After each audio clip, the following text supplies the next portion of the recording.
Coulomb का नियम। प्यारे साथियों, कूलाम का नियम बहुत ही महत्वपूर्ण टॉपिक है और ऐसा असंभव है कि इस बार के एग्जाम में ना पूछा जाए। कूलम्स लॉ,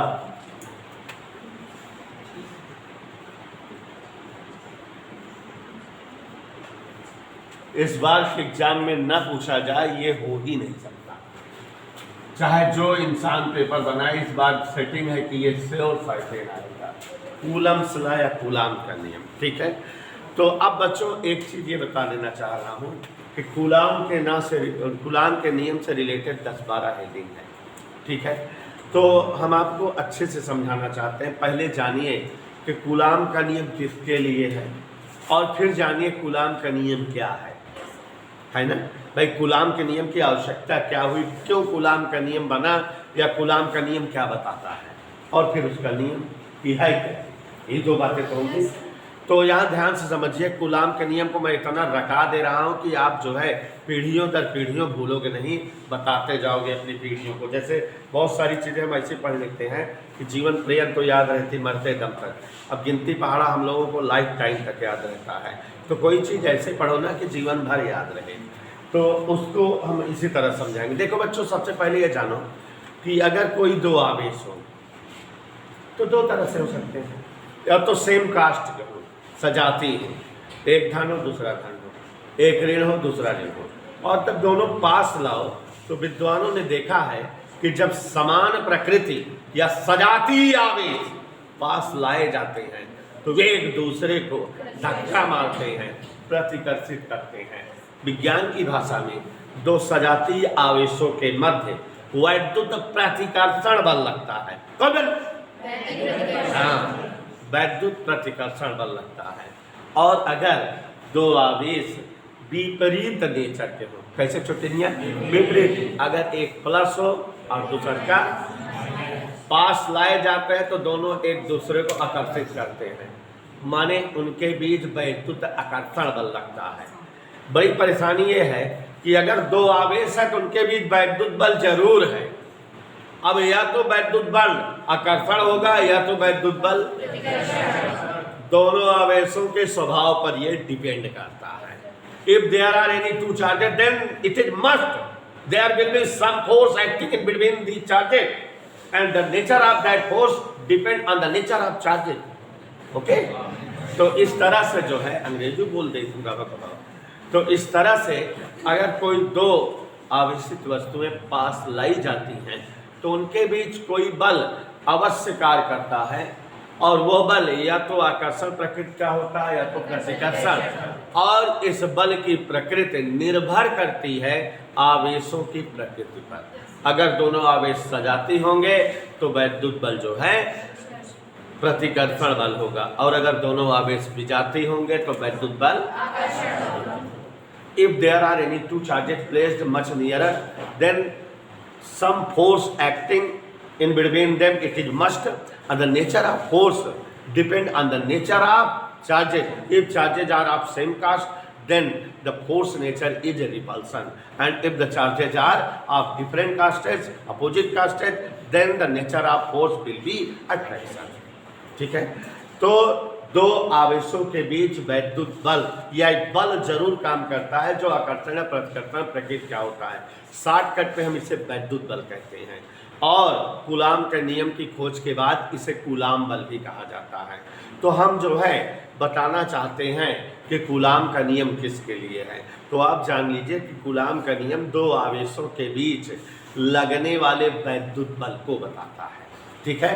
तो कूलाम का नियम, पहली चीज, दो आवेशों, इधर ध्यान दो जरा, है दो आवेशों के मध्य लगने वाले वैद्युत बल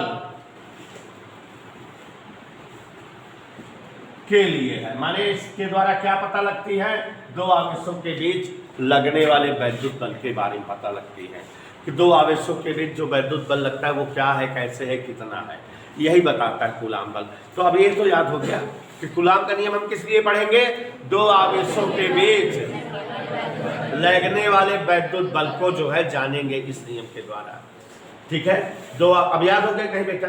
मैं चाहूँ तो लिखा दूं कि आप याद करिए, लेकिन मैं समझा दे रहा हूँ कि आप दूसरे को याद कराइए। और एक चीज़ जान लीजिए, चाहे जो सब्जेक्ट हो, अगर आप पढ़िए और किसी को बगल बैठा के समझा दीजिए या पढ़ा दीजिए तो आपको पक्का याद हो जाएगा। पढ़ने की ये सबसे सरल विधि है, इससे सरल विधि है नहीं। आप अपने छोटे भाई को या जो है कोई जो है सहेली या आप लोगों में कोई दोस्त हो जो क्लास लेने ना आया हो ना पढ़ा हो, उसको बैठ के आप अलग से समझा दीजिए कि ले वैसे ऐसे ऐसे होता है, तो ऑटोमेटिकली आपको वो टॉपिक याद हो जाएगा। इट इज़ द बेस्ट तरीका, पढ़ाई का ये सबसे सरल तरीका, ठीक है, यथार्थ है। तो यहाँ ध्यान दीजिए जरा, दो आवेशों के बीच लगने वाले वैद्युत बल को कूलाम के नियम द्वारा प्रकट किया जाता है। यहाँ 3 खासियत है, ध्यान से देखिए क्या क्या। आवेश जो हैं उनके 3 खासियत है, ध्यान से देखिए। ये जो नियम है 2 आवेशों के बीच है, लेकिन कैसे आवेश होने चाहिए, 3 खासियत है, ध्यान दो। पहली चीज तो आवेश बहुत छोटे हों, माने बिंदु साइज के हो, पॉइंट साइज के। तो 2 बिंदु आवेशों के बीच लगने वाले बल के लिए नियम है, माने आवेश हमेशा बहुत छोटे बिंदु आवेश हो। पहली खासियत, माने आवेश जो है कैसे हों, बहुत छोटे हों, उनके बीच जो बल लगता है उसी बल के लिए नियम है। दूसरा, आवेश स्थिर हो, माने चल फिर ना रहे, रुके हुए हो। और तीसरा, शुरुआत में जब नियम बना था तो ये आवेश जो है दोनों कूलाम ने वायु या निर्वात में रख कर नियम लाया था।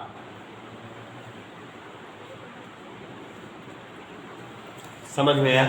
देखो ये कुछ चीजें नियम बताने से पहले बता दे रहे हैं कि नियम आप बना लोगे। अब देखो जरा पढ़े हम पूरी बात। कूलाम का नियम, वायु या निर्वात में स्थित 2 स्थिर बिंदु आवेश, हमको बोले तो आप समझो। कूलाम का नियम जो है वायु या निर्वात में स्थित 2 स्थिर और बिंदु आवेशों के बीच लगने वाले वैद्युत बल के लिए है। माने कूलाम का नियम वैद्युत बल बताता है, लेकिन कौन किस आवेश के लिए वैद्युत बल बताता है? ऐसे 2 आवेश होने चाहिए जो स्थिर हो, माने रुके हो, बिंदु साइज के हो, और कहाँ हो, वायु। अब तो याद रहेगा, तुम्हारे आपके सेंस में रहेगा। जब नियम बोलने लगोगे तो आप ध्यान रखोगे, 1 2 3 4 टॉपिक आपको बोलना आपके दिमाग में रहेगा। वायु या निर्वात में स्थित 2 स्थिर बिंदु आवेशों के बीच लगने वाले वैद्युत बल के लिए है, ठीक है। कौन सा नियम? कूलाम। तो अब देखो हम आपके सामने यहाँ ध्यान से देखिए, एक आवेश बिंदु साइज का Q1 स्थान A पर रख दिए। कहां पर रख दिए?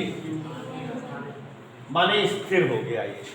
अब बिंदु साइज बोल रहे हैं, बिंदु साइज का एक आवेश Q1 स्थान A पर स्थित है, माने स्थिर है, माने स्थिर आवेश है, और बिंदु आवेश है, ये एक ही आवेश है।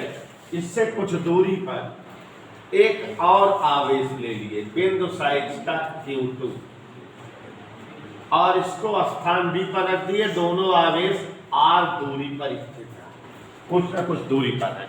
तो ये शर्त लागू हो गई कि नहीं? कई आवेश हैं, कैसे हैं? स्थिर हैं और बिंदु आवेश है।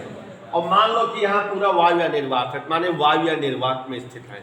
तो अब बताओ कैसे मानेंगे? माना 2 स्थिर बिंदु आवेश Q1 और Q2 A और B पर R दूरी पर वायु या निर्वात में स्थित है, यही माना। इनके बीच क्या काम करेगा? बल काम करेगा। उसी बल को कौन से नियम से बताएंगे? और बेटा जब कूलाम का नियम बल के बारे में बताता है तो वो 3 चीजें बताता है। कूलाम का नियम बल के बारे में कितनी चीजें बताता है? 3 चीजें। एक एक चीज याद है, कभी भूलोगे नहीं, इसलिए तो ताड़ के बता रहा हूँ। सबसे पहले तो ये बताता है कि भाई 2 आवेश है तो बल तो होगा इनके बीच। दोनों आवेशों के बीच जो बल लगता है वो ये जो दोनों आवेश हैं इनकी मात्रा के गुणनफल के समानुपाती, माने जैसे ये 3 कूलाम है 4 कूलाम है, दोनों गुणा कर दे 12 कूलाम। तो जौन इनके बीच बल है, अगर ये गुणा ज्यादा आए तो बल ज्यादा रहे, और अगर दोनों आवेश के गुणनफल कम आए तो बल क्या रहे, माने दोनों आवेशों के बीच लगने वाला वैद्युत बल उनके आवेशीय परिमाण के गुणनफल के समानुपाती। दोनों आवेशों के बीच लगने वाला वैद्युत बल, कभी भूलोगे नहीं जिस तरह बता रहा हूं, दोनों आवेशों के बीच, आप लोग रखते हो, मैं रखने नहीं दूंगा, दोनों आवेशों के बीच लगने वाला वैद्युत बल उन आवेशों के परिमाण के गुणनफल के समानुपाती। माने अगर ये गुणनफल ज्यादा आएगा तो बल भी ज्यादा रहेगा, और गुणनफल कम आएगा तो बल। फिर उसके बाद ये जो बल है दोनों के बीच की दूरी पर डिपेंड करता है। अगर दोनों दूर दूर रखे हो तो उनके बीच का बल कम रहेगा, और नजदीक रखे हो तो उनके बीच का बल ज्यादा रहेगा। तो दोनों आवेशों के बीच लगने वाला वैद्युत बल उन आवेशों के मध्य की दूरी के वर्ग के व्युत्क्रम अनुपाती होता है। माने कूलाम के नियम में दो बातें पता लग गई। तीसरी बात, ये जो बल लग रहा है दोनों के बीच, इसकी दिशा दोनों आवेशों को जोड़ने वाली रेखा के अनुदिश होती है। मतलब जैसे अगर हम ऐसे बढ़ा दें इस तरह से, तो ये इन दोनों के बीच जो बल है या तो इधर काम करेगा या तो इधर, ठीक है, लेकिन इसी रेखा के अनुदिश। इस आवेश द्वारा इस आवेश पर इधर काम करेगा, और इस आवेश द्वारा इस आवेश पर इधर काम करेगा। माने तीसरा जो है बात है बल की दिशा। आप लोगों को टीचर ने और भी जगह पढ़ाया होगा, लेकिन देखो मैं एकदम इजीली और जो है बढ़िया क्लियर कर रहा हूँ कि कभी गलत नहीं कर सकेगा कोई, न भूल सकोगे। बल की दिशा आवेशों को जोड़ने वाली या मिलाने वाली रेखा के अनुदिश।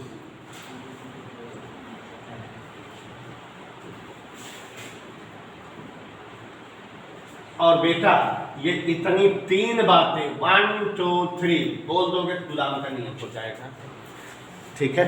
तीन बात यहाँ है और तीन बात कूलाम के नियम की है। तीन बात कूलाम के नियम के लिए खास बातें हैं, दिमाग में याद रखना है, और तीन बातें बताओगे तो कूलाम का नियम बनेगा। अब कैसे बताओगे मैं बता रहा हूँ।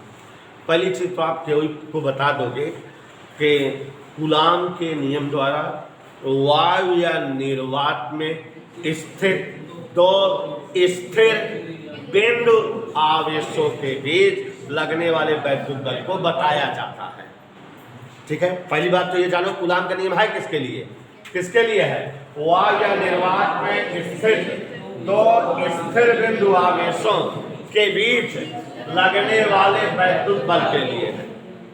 अब इस बल की तीन बातें हैं। बल जो है आवेशों के परिमाण के गुणनफल के और बीच की दूरी के वर्ग के, और इस बल की दिशा दोनों आवेशों को मिलाने वाली रेखा के।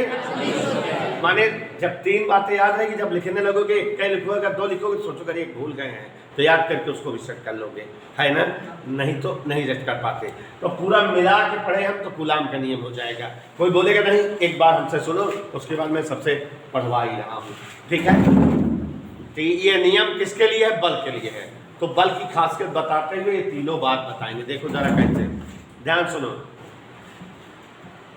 वायु या निर्वात में, हमारी तरह बोलना भी आप, वायु या निर्वात में स्थित दो स्थिर बिंदु आवेशों के बीच लगने वाला वैद्युत बल उन आवेशों के आवेशी परिमाण के गुणनफल के समानुपाती, आवेशों के मध्य की दूरी के वर्ग के व्युत्क्रम अनुपाती, तथा इस बल की दिशा दोनों आवेशों को मिलाने वाली रेखा के अनुदिश होती है। यही कूलाम का नियम। पूरा इकट्ठा बोल दिए ना, पहले बल बताए कौन वाला, और फिर बल का गुण क्या, तीनों गुण बता दिए। फिर से सुन लो। होना कहाँ चाहिए, वायु निर्वात में क्या होने चाहिए, दो आवेश। कैसे होने चाहिए, बिंदु साइड के और स्थिर होने चाहिए। उनके बीच क्या लगेगा, और वो क्या खासियत रखेगा, बस यही तो बताना है। तो एक बार फिर से नेहा सोनी सुन लो। वायु या निर्वात में स्थित दो स्थिर बिंदु आवेशों के बीच लगने वाला वैद्युत बल उन आवेशों के आवेशी परिमाण के गुणनफल के मध्य की दूरी के वर्ग के तथा इस बल की दिशा दोनों आवेशों को मिलाने वाली रेखा के, यही जो है क्या है, कूलाम का नियम। पता नियम आप देख रहे हो कि अगर Q1 और Q2 तो बिंदु आवेश वायु निर्वात में A और B पर स्थित हो r दूरी पर, तो इनके बीच लगने वाला वैद्युत बल इनके आवेशी परिमाण के गुणनफल के समानुपाती, मध्य की दूरी के वर्ग के व्युत्क्रमानुपाती होगा। दोनों इकट्ठा कर दो, F फिजिक्स आप दोनों इकट्ठा कर देता है, प्रोपोर्शनल Q1 Q2 अपान r²।